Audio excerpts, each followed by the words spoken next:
গতকাল থেকে একটা নাম ঘোরাফেরা করছে সংবাদ মাধ্যমে,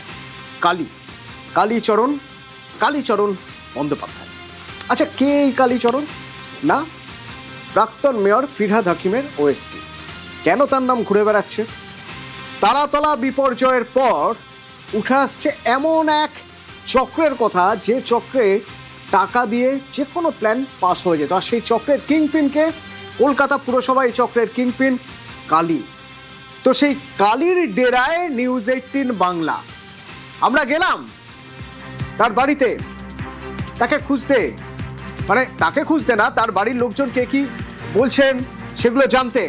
কারণ ইতিমধ্যেই এই কালীচরণ পুলিশের জালে গতকালই গ্রেপ্তার করা হয়েছে প্রাক্তন মেয়রের ওএসডি কালীচরণকে। তো তার বাড়িতে গিয়ে আমরা কি পেলাম? আমরা যে কালীচরণের বাড়িতে গেলাম, আমার সঙ্গে দেবাশিস আছে সরাসরি।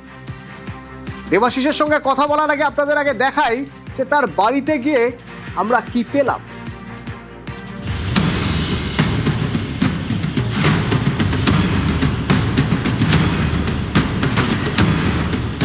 আমি রান্না করি এখানে, কেউ নেই এখানে। না তাহলে চলে আমি একটু কথা বলা যাবে না কালকে? কথা বলা যাবে না, কেন বিরক্ত করছেন? আপনাদের বাড়িতে ফ্যামিলি নেই? না আমরা তো বলছি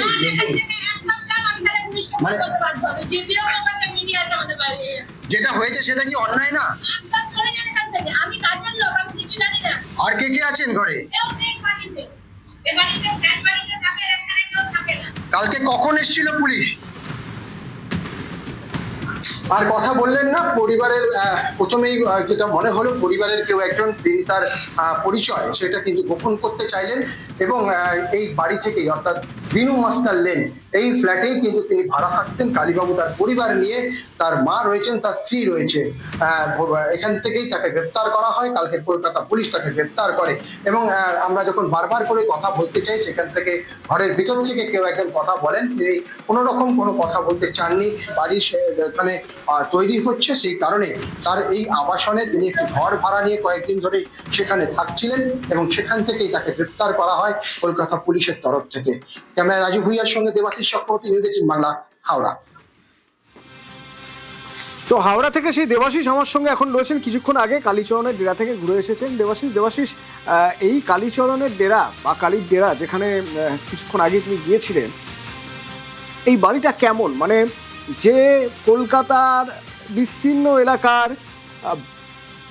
জিওগ্রাফি বদলে দিচ্ছে, এমন বিল্ডিং পাস করে দিচ্ছে যে বিল্ডিং পাস হওয়ার কথাই নয়, তার বাড়ির চেহারাটা কেমন? দেখো, তার বাড়ির চেহারা অর্থাৎ অন্য বাড়ির চেহারা বদলাতে গিয়ে কিন্তু তার বাড়ির চেহারা বদলেছে।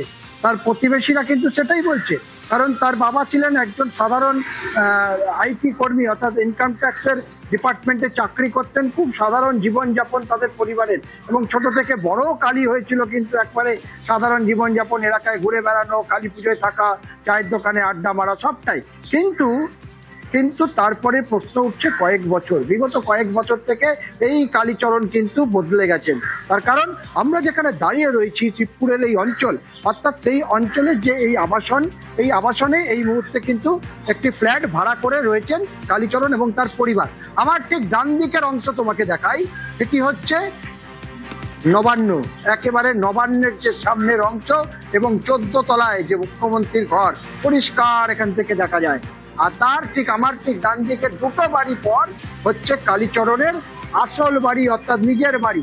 সেই বাড়িকে ঠিক করার কাজ শুরু হয়েছে কয়েক বছর ধরে, সেই কারণে কালীবাবু তিনি তার পরিবার নিয়ে এখানে আছেন। আর সেই বাড়ি যে সাদা মাটা একটি বাড়ি, সেই বাড়ি এখন কিন্তু বদল হয়েছে, কারণ কালীচরণ ব্যানার্জি অনেক কিছু বদল করেছেন কলকাতায়, সেই কারণে তার বাড়িও বদল করতে হবে। গ্রানাইট পাথর দিয়ে তৈরি হচ্ছে তার বাড়ি, সেই গ্রানাইট পাথরের তৈরি হচ্ছে বাড়ি এবং পাশাপাশি গোটা জানলা, যেখানে পুরো কাচে ঝকঝকে কাঠ, একাধিক দামি জিনিসপত্র দিয়ে তৈরি হচ্ছে। প্রতিবেশীরা বলছে যে অবস্থায় তাদেরকে দেখা গেছে, সেই অবস্থা কিন্তু ভোল বদল করে দিয়েছে, চোখে পড়ার মতো ভোল বদলে গিয়েছে। আর তাই স্বাভাবিক, কালীচরণের বাড়ি যাচ্ছে বদলে, ধীরে ধীরে প্রাসাদ তৈরি হচ্ছে, কিন্তু সেই প্রাসাদ শেষ হওয়ার আগেই কালীচরণ গ্রেপ্তার।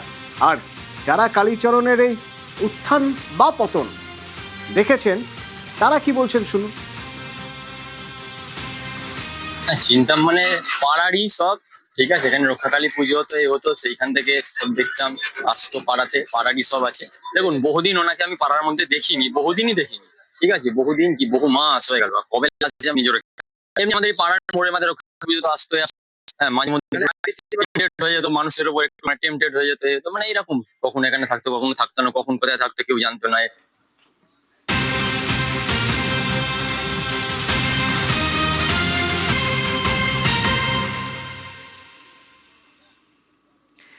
এই কালীচরণ এখানে অনেক দিন আসেননি, যে বাড়িতে গিয়েছেন দেবাশিস। আমি একবার দেবাশিসের সঙ্গে কথা বলবো। দেবাশিস, এই কালীচরণ বহুদিন ধরে আসেনি এই বাড়িতে, এলাকার মানুষজন বলছেন, কিন্তু তাহলে কালীচরণ থাকতেন কোথায়?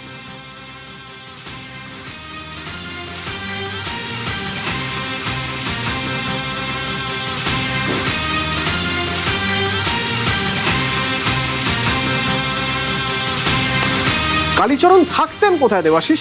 এলাকার মানুষ তো বলছেন যে কালীচরণ এখানে আসতেন, অনেকদিন দেখেন। না, আসলে কালীচরণ কিন্তু তিনি কিন্তু এখানেই কার্যত এখানেই থাকতেন, এরকম নয় যে তিনি এখানে থাকতেন না, তিনি এখানেই থাকতেন। এবং যেটা বলা যেতে পারে যে তাকে দেখা যেত না, তার কারণ তিনি সারাদিন বাড়িতেই থাকতেন বা তার অফিসের কাজে সকাল থেকে বেরিয়ে যেতেন রাত্রিবেলা। তার কারণ হচ্ছে সাধারণ মানুষের সঙ্গে কালীচরণ আর তাকে নিজেকে মেলাতে পারতেন না, আর সেই কারণেই কালীচরণ বাবুকে আর দেখা যেত না পাড়ায়। কিন্তু তার আগে যখন এই চাকরি করতেন না, তখন তিনি সাধারণ মানুষের সঙ্গে মিশতেন, সাধারণ পুজোতে থাকতেন, চায়ের দোকানে আড্ডা মারতেন।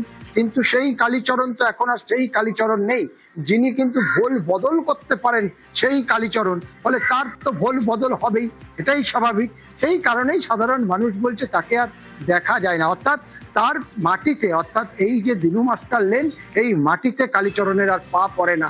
তাই তার নিজের বাড়িকে গ্রানাইট পাথর দিয়ে, কাঁচ দিয়ে মুড়তে হচ্ছে, তাই তার চলন বরণ পাল্টাতে হচ্ছে, ভালো ভালো গাড়ি করে তিনি ঘুরে বেড়াচ্ছেন। এটাই তো ভবিতব্য ছিল, অর্থাৎ কালীচরণ সেই নিজের ভবিষ্যৎ পাল্টাতে গিয়ে এখন রাজপ্রাসাদ ছেড়ে শ্রীঘরে রয়েছে কালীচরণ। অতনু, কিন্তু এই কালীচরণ এখন আর বিলাসবহুল গাড়ি, দামি গাড়ি সেসব আর চলবে না, তার কারণ কালীচরণ এখন পুলিশের জালে।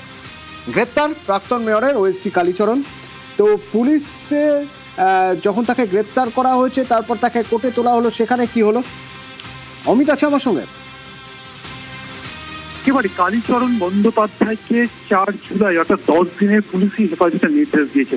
তোমাকে জানিয়ে রাখবো যে কালীচরণকে আজকে আদালতে যখন পেশ করা হয়, সেক্ষেত্রে সরকারি আইনজীবী সৌরিন ঘোষাল সওয়াল করার সময় স্পষ্ট জানিয়েছেন যে এই কালীচরণ বন্দ্যোপাধ্যায় তাকে এই মুহূর্তে পুলিশি হেফাজতের প্রয়োজন, কারণ এটি কালীচরণ বন্দ্যোপাধ্যায় টিম ওয়ার্ক ছিল, যে টিম ওয়ার্কের মাধ্যমে এই ধরনের বিভিন্ন প্ল্যান স্যাংশন বা প্ল্যান অনুমোদন করার ক্ষেত্রে কালীচরণের ভূমিকা রয়েছে।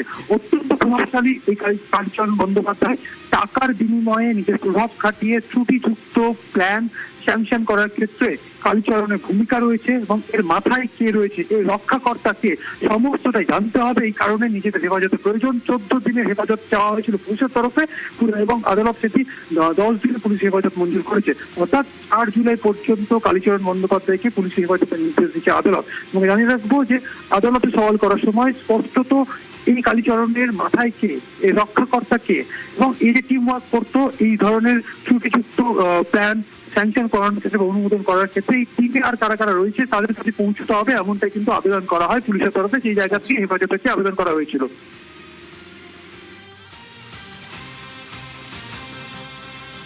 এই লাইসেন্সটা প্রকিওর করতে কালীচরণ ডাইরেক্টলি ইনভলভ ছিলেন, উনি বের করেছেন, এরকম ঘটনা আরও উনি ঘটিয়েছেন, এবং সেটাই আমরা কোর্টকে বলেছি যে ওনার মাথায় কে ছিলেন, কালী যে তার রক্ষাকর্তা কে, কালীর মাথায় কার হাত ছিল, এটা আমরা কোর্টকে বলেছি।